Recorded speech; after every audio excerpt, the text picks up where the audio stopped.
Hello there, you beautiful members. Thank you very much for being a member. How do I explain this one? So yesterday, I worked until yesterday being Thursday. I've been off for the most part on Thursdays, but yesterday they had inventory at work. So I went in for 5 hours. I went in from 6 a.m. to 11 a.m. And ran a couple errands, came home, went to the mailbox, went in, opened the mailbox, just grabbed the mail, brought it inside.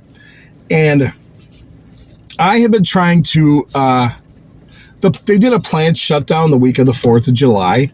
So what I've been trying to do is I didn't want to DoorDash. I didn't want to Uber. So I decided to try to collect unemployment because DoorDashing and Ubering is just not profitable, in my opinion. And now that I have a new job, I just didn't want to do that. I took like a week vacation and I filed for unemployment because that was an option. Okay. Now I'd only been with the company for less than 3 months, but it was still, I was told it was an option. So I was like, okay, fine. I'll take a week off, file for unemployment. And it's been a disaster, to be honest with you, trying to file for unemployment. And I got a couple of, now I did everything online. I had to call, it used to be where I would just go on wisconsinunemployment.gov, I think it's called. And I would, fill in stuff and then sign up for my week and hopefully get paid for it. Well, now they have you go into login.gov. And that was a whole new mess because I was using the phone number I've had for 10 plus years, and they kept sending me 6-digit codes to enter so I could move along throughout the process. And then I get to this one thing where they asked me to put in my phone number. So I put my phone number in, the same phone number that they've been sending me 6-digit PIN numbers, if you will, verification numbers to move along with the process. All of a sudden, they're telling me that phone number is not valid. I'm like, what? So I call on login.gov. They tell me it's not a login.gov issue. It's a Wisconsin unemployment issue. So I called Wisconsin Unemployment up, talked to a really nice lady there. She helped me out through the process, and I thought I was done. And filed for my week, and all of a sudden these 2 letters come into the mail. But that's not why I'm a little peeved this morning. This is how these letters arrived. This is how I took them after I came in the house, after taking them out of my mailbox. This is how they arrived. These letters were already opened by somebody else. I mean, they look almost identical in the way they were opened. And in the front, kind of the same corner was messed with. So they went from right to left, depending on how you were trying to open it, or left to right. But these should not be, I've never had an issue really with mail, ever. All of a sudden, these 2 letters yesterday are like this. So I'm going to go, and this is another thing. They're asking me now to validate that I worked for Uber and DoorDash in 2025 and early 2026. What does that have to do with me filing for 1 week of unemployment with a different company that I work for? They're telling me now I have to prove that I worked for DoorDash and Uber. And this is another thing about these driving apps, man. When it comes to taxes or unemployment, good luck. I mean, these things it's a mess. It's a mess. So I have to validate now, just so I can get paid for 1 week, that I worked for Uber and DoorDash at certain points. They're asking me, here, let me open one. I have one for DoorDash and one for Uber. They're asking me to enter the total gross wages paid by the above employer, and I'm supposed to put down my gross wages paid for the week of the 1st through the 31st. So basically, like I said, all of 2025 and the first quarter of 2026, I'm supposed to put down how much I made on DoorDash and Uber. I don't get check stubs from DoorDash and Uber. I get a account of how much I made on DoorDash and Uber. So just so I can get paid for 1 week, and again, it's not like I'm asking for unemployment from DoorDash or Uber. I'm asking for 1 week's unemployment for the company I now work for, and they're making me go through all this bull crap that has nothing to do with the company that I work for now to get a week's worth of unemployment. At this point, is it even worth it? I'm not asking for unemployment from DoorDash or Uber. I'm asking for unemployment from the company I work for currently. I'm going to go to the post office and say, hey, you want to explain why my mail came to me like this yesterday? Was there a different driver? Because in my opinion, somebody was trying to see if I had a check. Whether it was the postal driver, somebody who works at the post office, or somebody came after they dropped it off and went through my mail and opened it. I don't know. But I'm thinking that they were checking to see if I had a check in here. And the fact that I didn't have a check is why they left a mail like this in my mailbox. Because again, I never touched this. This is how this stuff came in my mailbox. So we're going to go to the post office now and try to figure out, if they can help me at all. It's just amazing to me, the hoops you got to go through. Oh, gas is to $3.89 now today. Okay, well, so it's back up to $3.89. It was down to like $3.54 or $3.49. I think I got it as low as, but now it's $3.89 now. So we're coming up to the post office. Hopefully it won't be too busy. Ooh, look, a parking spot right in front. That doesn't happen very often. Oh, no parking. Oh, wait, no, 3 a.m. to 6 a.m. So I could park here for 15 minutes. All right, let's go in and find out what's going on. All right, so I'm just leaving the post office in West Bend. There it is, the beautiful post office. And I just, again, so what I was told, can I even turn this around? I don't know if I can turn my phone around, so I'm just gonna leave it like that. So she said it went through the machine that way. That my letters that I just talked about, they went through the machine that way. Well, to which I replied, well, then maybe you should put them in a different envelope and not mail them out like that.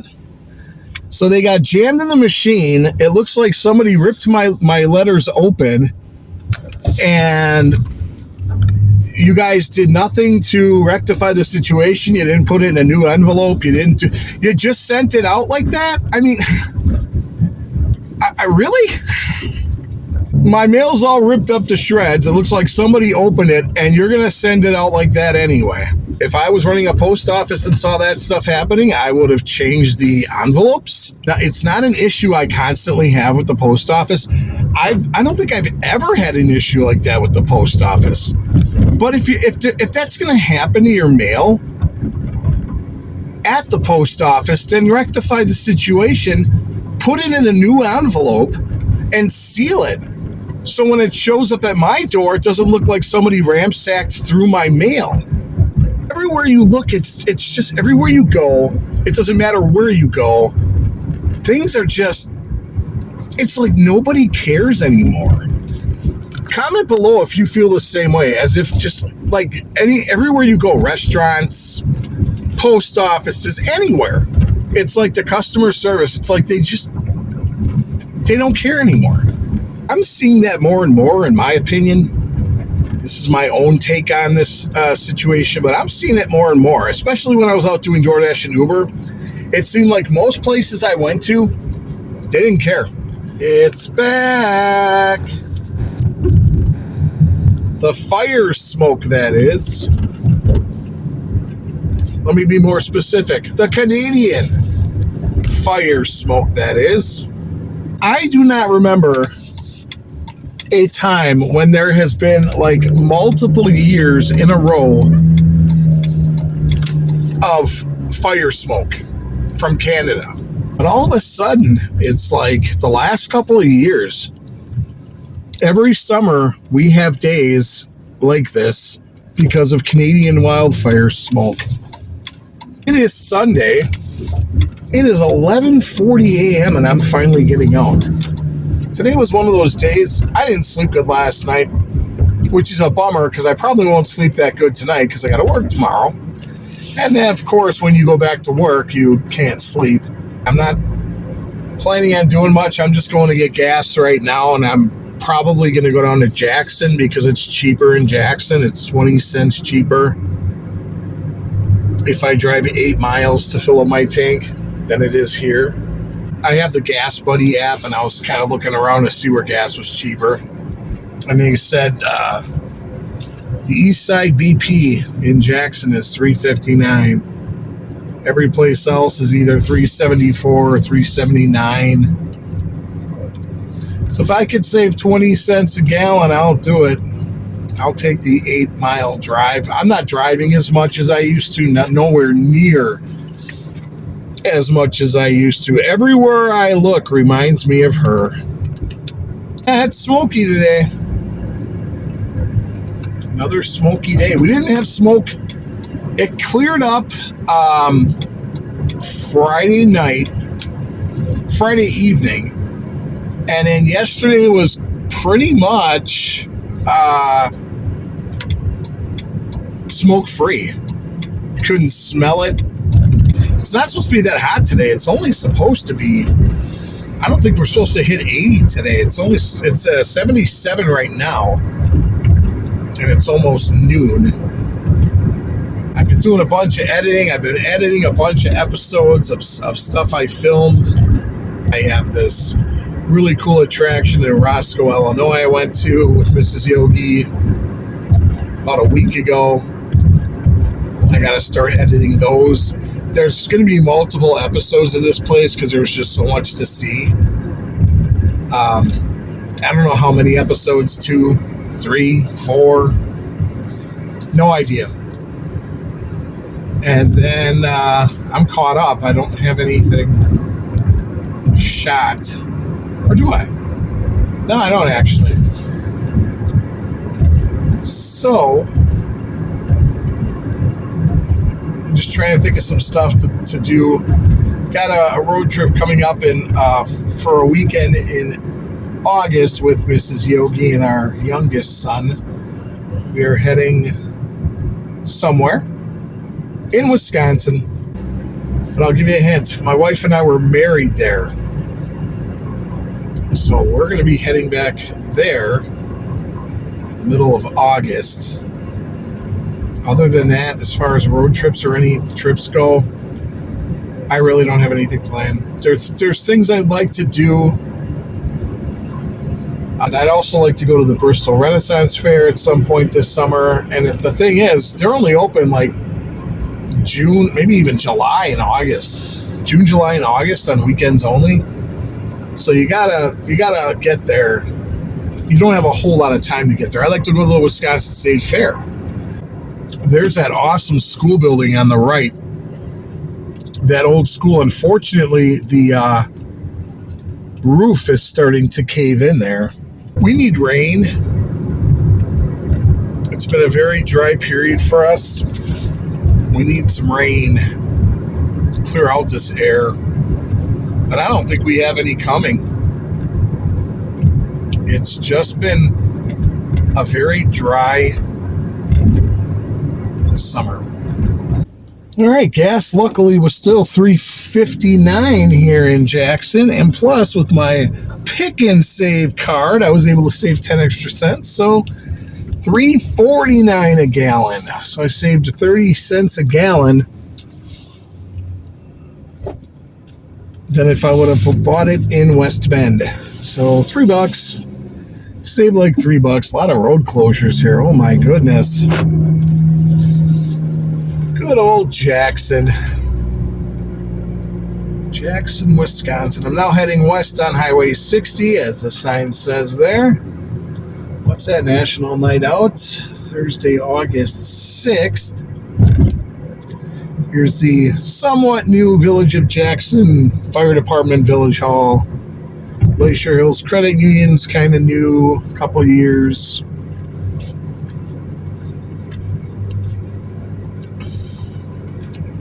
Other than that, not too much changing here in Jackson.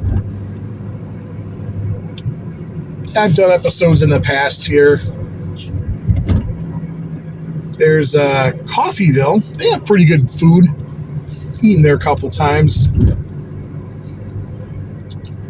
Or ate there a couple times. Eaten. I ate there a couple times. Grammar. This food truck on the left at the corner has been here for quite a while.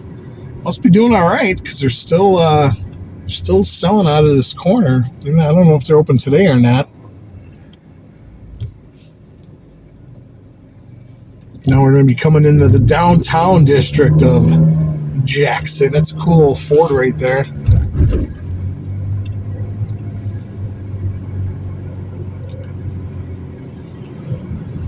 Kind of a quieter little village here.